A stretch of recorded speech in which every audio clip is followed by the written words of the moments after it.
ก็อู้กันต่อเนื่องเรื่องที่กิจกรรมที่ผ่านมาประเด็นนี้สัญญาณก็ออกไปทางเวียงปะเป้าปุ่นแล้วญาติโยมที่รับฟัง 90.0 รับฟังอยู่ก็อนุโมทนาวันที่12ที่ได้มาร่วมกันทำบุญตานเสาวิทยุตานเตียนที่วัดฝ่ายหินเชียงใหม่ญาติโยมก็มาร่วมกันหลายผู้หลายท่านก็ขออนุโมทนาด้วยเมื่อตะกี้ก็ได้เปิดสายละไว้ให้ญาติโยมได้โทรมาอนุโมทนาก็เป็นที่ม่วนอกม่วนใจกันไปเนาะก็รายละเอียดอย่างใดนั่นก็แต่ว่าแมลงอาตมาก็อู้ไปแล้วตังญาติโยมยังปะเป้าฟังตังแม่ขัดจานแต่ว่าแมลงเวลา6 โมงแรงเนาะ6 โมงเช้าก็นั่งจัดรายการไปจนถึงเวลา2 ทุ่ม2 ทุ่มก็เชื่อมสัญญาณตูลุงดอยวัดม่อนจอมพอให้ญาติโยมได้ยินได้ฟังกันแต่ว่าแมลงก็ได้สรุปรายละเอียดอู้เหมือนกับอู้ให้ญาติโยม104ฟังเมื่อเจ้าตะเกียบรรยากาศต่างๆได้กินได้ทานได้อนุโมทนา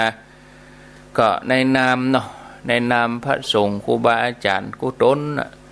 แต่ละตนถ้าว่าเปิ้นมาเข้ารายการเปิ้นก็จะได้มาอนุโมทนากับญาติโยมแถมแต่อาตมาเข้ารายการมาเจ้านี้ก็จะอนุโมทนากับศรัทธาญาติโยมเสียก่อนนะอนุโมทนาเรียบร้อยแล้วก็กำเดียวก็ตั้งรายการท่านสาธิตรายการปกติเปิ้นก็จะเข้ารายการแห่งคำเนาะในเวลา 5:30 5:20 นาทีตอนนี้อาตมาจะต่อสัญญาณไปที่ท่านสาธิตละเนอะญาติโยมเขาบางทีว่าถ้าเข้ารายการสัก5:30ก็จะวางสายญาติโยมโทรมาแต่ว่ามันหลายเวลามันบ่เอื้อเนาะตอนนี้ท่านสาธิตก็คงจะพร้อมแล้วทำธุระส่วนตัวเรียบร้อยแล้วก็จะนิมนต์ท่านตั้งแต่เวลานี้ไปจนถึงเวลา 7 โมงพุ่นเนาะท่านผู้ฟังที่ให้เกียรติรับฟังรายการธรรมาภิวัตน์อันเป็นรายการวิทยุเพื่อการเผยแผ่พระพุทธศาสนาส่งเสริมการศึกษาและพัฒนาสังคมรายการนี้รับผิดชอบโดยอาตมาภาพพระสาธิตธีระปัญโยผู้อำนวยการสถาบันธรรมาภิวัตน์สถาบันเพื่อเผยแผ่พระพุทธศาสนาส่งเสริมการศึกษาและพัฒนาสังคมตั้งอยู่ณที่พักสงฆ์สถาบันธรรมาภิวัตน์บ้านศพเตินตำบลศพปาดอำเภอแม่เมาะจังหวัดลำปางสาธุชนท่านผู้ฟังรายการนี้ออกอากาศอยู่2ช่วงช่วงแรกตี 4จนถึงตี 5ช่วงหนึ่งช่วงที่2คือตี 5 กึ่งหรือว่าตี 5:15ไปจนถึง 7 โมงแม่เจ้าแห่งช่วงหนึ่งออกอากาศอยู่หลายลักษณะท่านผู้ฟังลักษณะแรกเป็นรายการสดออกอากาศทุกวันอังคารผ่านทางสถานีวิทยุในเครือข่ายสถานีวิทยุคลื่นสีขาวเพื่อชาวประชาหลายคลื่นหลายสถานีหลายจังหวัดลักษณะที่2ออกอากาศผ่านทาง Facebook Live ของทางวัดฝ่ายหินแล้วก็สถานีวิทยุของทางวัดฝ่ายหินลักษณะที่3เป็นเทปบันทึกเสียงเอาไปออกอากาศผ่านทางสถานีวิทยุเพื่อการศึกษาและพัฒนาอาชีพ Radio Network FM 99.50 เมกะเฮิรตซ์ของวิทยาลัยเทคโนโลยีและการจัดการกฟผ.แม่เมาะมันหนึ่งเอาไปออกอากาศผ่านทางFacebook ของอาตมาภาพพระสาธิตธีระปัญโยเอาไปออกอากาศผ่านทาง YouTube ในช่องของอาตมาภาพพระสาธิตธีระปัญโยแล้วก็เอาไปออกอากาศผ่านทางเพจ Facebook ของสถาบันธรรมาภิวัตน์ซึ่ง3ช่องทางหลังนี้ท่านผู้ฟังสามารถเข้าไปดูไปฟังย้อนหลังรวมไปจนถึงcopy link คัดลอกลิงก์เอาไปแชร์ไปส่งต่อให้กับลูกกับหลานกับญาติธรรมได้ติดตามรับฟังกันได้แถมตัวสาธุชนท่านผู้ฟังในช่วงแรกได้อู้กันถึงเรื่องธรรมะที่เป็นหลักการของพุทธศาสนาที่อู้ถึงเรื่องของความสะอาดอู้ถึงเรื่องของความสงบอู้ในเรื่องของความสว่างซึ่งก็คือศีลสมาธิปัญญาทั้งในเชิงรูปธรรมและก็นามธรรมรวมไปจนถึงตอนท้ายที่เปิดสายให้ท่านผู้ฟังที่ฟังอยู่ทางบ้านได้โทรเข้ามา ร่วมมือร่วมเอ่ยกันโทรเข้ามาร่วมแสดงความเห็นกันก็มีหลายท่านเสนอความคิดเห็นซึ่งมีประเด็นที่เป็นประโยชน์หลายประเด็นแต่ว่าเวลามันมีน้อยก็เลยอยากจะยกยอดเรื่องเหล่านั้นเอาไปไว้ในอาทิตย์หน้าบอกว่าจะเป็นเรื่องของหิ้งพระในบ้านนะหรือห้องพระในบ้านไม่ว่าจะเป็นเรื่องของการใส่เข้าพระพุทธไม่ว่าจะเป็นเรื่องของการจัดวางตำแหน่งสิ่งของหรือแม้แต่การหันหน้าพระพุทธออกไปทางไหนที่ไหนทางใดเนาะก็คิดว่าเดี๋ยวอาทิตย์หน้าต่อไปจะได้ได้เอ่ยกันเรื่องนี้มันชัดขึ้นในช่วงเวลานี้ซึ่งเป็นช่วงเวลาที่มีเวลาเยอะท่านผู้ฟังเปิดสายก็ใช้เวลาเยอะขึ้นเนาะท่านผู้ฟังที่โทรเข้ามาแล้วตะกี้ในช่วงแรกโทรเข้ามาบัดทิศโทรเข้ามาแล้วบัดได้ได้เอ่ยสักกรรมเวลาหมดไปก็ดีเนี่ยเดี๋ยวช่วงที่2นี่ก็โทรเข้ามาได้ในช่วงท้ายรายการเนื้อหาสาระในช่วงนี้ท่านผู้ฟังอาจจะเป็นธรรมะเบาๆนะเป็นสัมมาอาชีวะในมรรค8กันแล้วกันที่เอามาท่านผู้ฟังทั้งหลายได้ฟังกันในวันนี้ปรารภเหตุว่าในวัน2วันที่ผ่านมาก็คือวันเสาร์วันที่11 12ที่ผ่านมาท่านผู้ฟังโรงเรียนตำบลนาซักอำเภอแม่เมาะจังหวัดลำปางนำละออนนักเรียนจำนวน32คนซึ่งเป็นละออนนักเรียนชั้นประถมป.1 ป.2 ป.3 ป.4 ป.5 ป.6 เกือบ40คนมาอบรมที่วัดให้ละออนได้เรียนรู้เรื่องของเศรษฐกิจพอเพียงได้รู้จักการปลูกผักหักไม้เขาคิดถึงภาพสมัยก่อนท่านผู้ฟังหลายคนที่ฟังอยู่นี่คงตันคือเวลาพ่อแม่ไปต้องไปสวนไปให้ไปนาเฮาก็ไปตัวนะเฮาก็เรียนรู้ตัวเฮาก็ยะตัวแต่ละอ่อนยุคนี้ ละอ่อนยุคนี้บ่เอาอย่างเลยนะโอดแต่หน้าจออย่างเดียวนะขี่รถแอวขึ้นล่องนะบ่ได้เป็นที่เปิ้งที่อิงในอย่างเท่าใดคนใหญ่ของโรงเรียนนี้ซึ่งอาตมาภาพก็เป็นคณะกรรมการบริหารโรงเรียนก็ได้ไปเสนอเรื่องนี้คือกับทางผู้อำนวยการเพิ่นว่าเนี่ยเฮาน่าจะเอาละอ่อนมาอบรมเนอะแต่ว่าเดี๋ยวพระอาจารย์จะดูแลเรื่องอาหารการกินเรื่องการวิทยากรบ่กึดนะแต่เพิ่นก็สนใจเรื่องนี้แล้วก็คิดโครงการร่วมกันแต่เผอิญว่าที่แม่เมาะเพิ่นมีกองทุนรอบโรงไฟฟ้าคือเพิ่นก็ไปดูแลคนที่อยู่ใกล้โรงไฟฟ้าว่าเป็นคนที่เสียสละได้รับผลกระทบหลายเรื่องในเชิงของงานคนนักเนี่ยคนที่อื่นต่างถิ่นเข้ามาอยู่ก็เป็นผลกระทบแล้วเนาะหลายเชิงนะแต่มันก็บ่เหมือนตะก่อนที่มันร้ายแรงบ่เดี๋ยวนี้ก็เพิ่นฮ้องว่ากลับสู่ภาวะปกติแต่เพิ่นก็ยังมองว่าเฮายังเป็นคนเสียสละอยู่ที่นี่ก็เลยมีกองทุนเข้ามาดูแลก็ใช้งบประมาณจากกองทุนนี้นิดนึงบ่เยอะ 7-8,000 มาเป็นค่าอาหารเอามาเป็นค่านั้นค่านี้ละอ่อนมาอบรม2วันวันแรกอบรมทฤษฎีท่านผู้ฟังบ่ใช่เป็นเศรษฐกิจพอเพียงแบบที่เป็นทฤษฎีโดยที่เอามาใช้บ่ได้แล้วก็ได้เรียนรู้3ห่วง2เงื่อนไขโน่นนี่นั่นบ่ได้ลึกถึงขั้นนั้นแต่ง่ายต่อการที่จะเอาไปใช้ในชีวิตประจำวันของละอ่อนซึ่งเป็นละอ่อนประถมจากประสบการณ์การสอนละอ่อนฝึกละอ่อนมา20กว่าปีเนี่ยก็พอมีเพิ่นฮ้องว่าทักษะ พอสมควรในการจะฝึกจะสอนเขาก็เลยเป็นธรรมะบรรยายหัวข้อพอเพียงธรรมะเพื่อความมั่งคั่งและมั่นคงของชีวิตอันนี้วันแรกเรียนเรื่องนี้หลังจากเรียนเรียบร้อยทฤษฎีเรียบร้อยก็กินข้าวตอนเสร็จให้เขาไปสรุปแบ่งเป็นกลุ่มได้5กลุ่มก็มีพี่เลี้ยงประจำกลุ่มก็คือมีละอ่อนนักศึกษาฝึกงานมีเครือข่ายเยาวชนจิตอาสาธรรมาภิวัตน์ซึ่งเป็นละเด็กละอ่อนที่อาตมาภาพสอนมาเนี่ยเข้าไปช่วยเป็นพี่เลี้ยงถ้าเป็นภาษาวิชาการเพิ่นเรียกว่าเป็นวิทยากรกระบวนการก็ไปสอนละอ่อนไปสรุปละอ่อนไปจวนละอ่อนนะว่าเข้าใจอย่างพ้องที่พระอาจารย์ได้เปิ้นได้บรรยายไปได้อย่างพ้องจากการเข้ามาร่วมกิจกรรมสรุปเป็นอย่างวันนี้ก็เลยขึ้นในใจว่าน่าจะเอาเรื่องนี้มาท่านผู้ฟังทั้งหลายได้ฟังกันอันนี้เล่าบรรยากาศก่อนนะวันที่2เนี่ยเป็นบรรยากาศของการลงมือปฏิบัติปลูกผักหักไม้ลกหญ้า ละอ่อนได้เรียนรู้กันถึงเรื่อง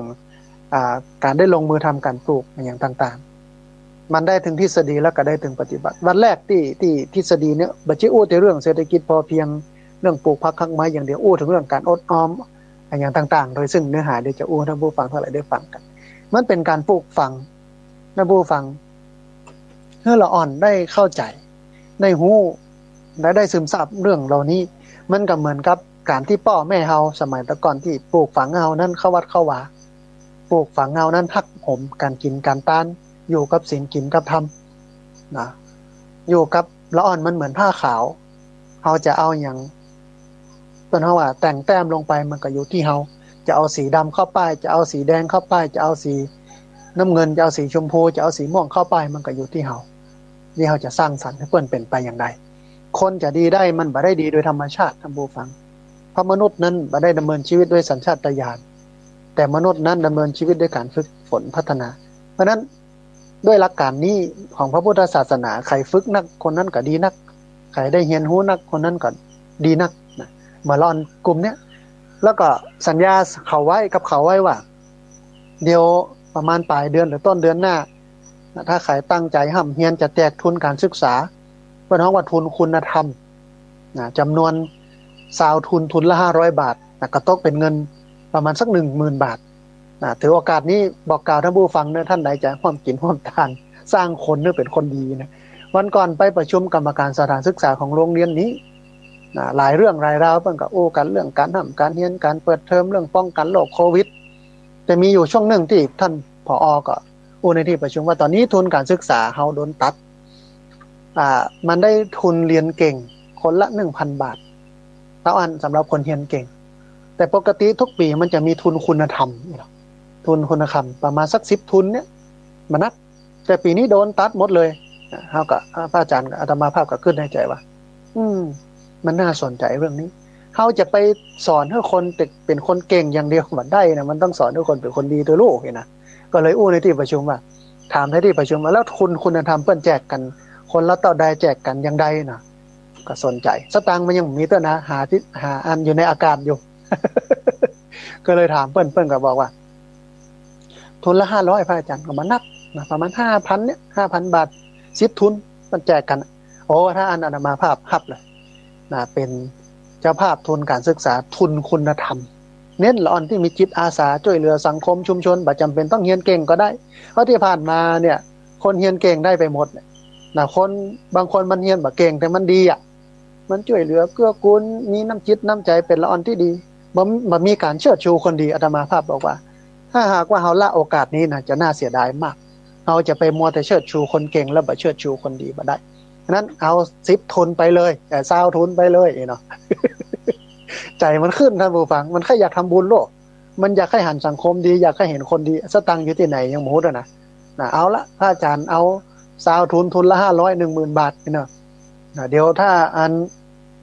เบิ่นจะมอบกันเมื่อใดวันใดก็บอกได้จะเตรียมฮื้อนะก็เนี่ยมันก็มาชวนท่านผู้ฟังทั้งหลายได้ฟังมาร่วมบุญกันท่านนี้ตัวหลังจากนั้น ละอ่อนก็มาอบรมนะอย่างที่บอกอยู่กัน2วันวันแรกทฤษฎีวันที่2ปฏิบัติก็เป็นดีม่วนดีงานท่านผู้ฟังเขาได้เรียนรู้อย่างต่างๆและเด็กละอ่อนได้ปลูกฝังมันคุ้มค่านะคุ้มค่ากับการที่ทำหรือว่าสร้างคนให้มันเป็นคนดีแล้วก็ตั้งอกตั้งใจว่าที่พักสงฆ์สถาบันธรรมภิวัตน์เขาสร้างมาเพื่อสิ่งนี้คือเป็นที่ฝึกคนเป็นที่พัฒนาคนให้มีศีลมีธรรม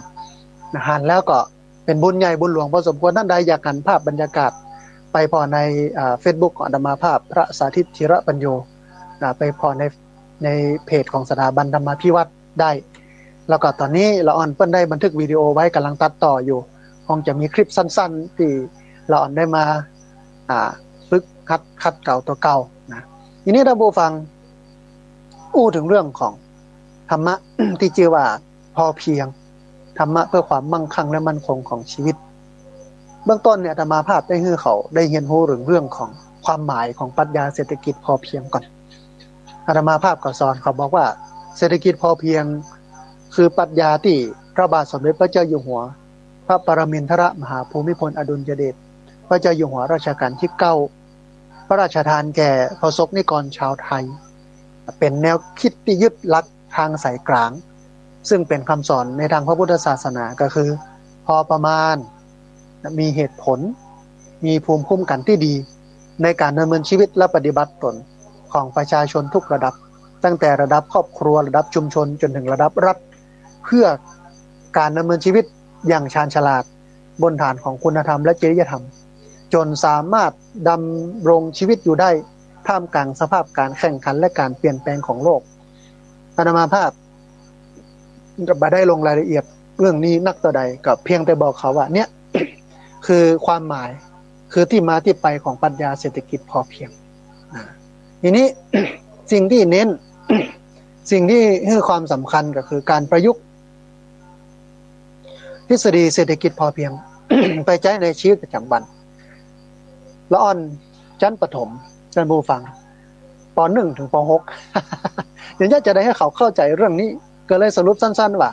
เศรษฐกิจพอเพียงซึ่งพระอาจารย์เอามาประยุกต์เป็นธรรมะพอเพียงเพื่อธรรมะเพื่อความมั่งคั่งและมั่นคงของชีวิตมันมีอยู่4ข้ออันแรกก็คือ1ฉลาดบริหารเงิน2เพลิดเพลินกับบัญชี3หลีกหนีอบายมุขแล้วก็4มีความสุขกับคำว่าพอฉลาดบริหารเงินเพลิดเพลินกับบัญชีหลีกหนีอบายมุขมีความสุขกับคำว่าพออันนี้คือธรรมะเพื่อความมั่งคั่งและมั่นคงของชีวิตพอเพียงธรรมะเพื่อความมั่งคั่งและมั่นคงของชีวิตมีอยู่4ข้อ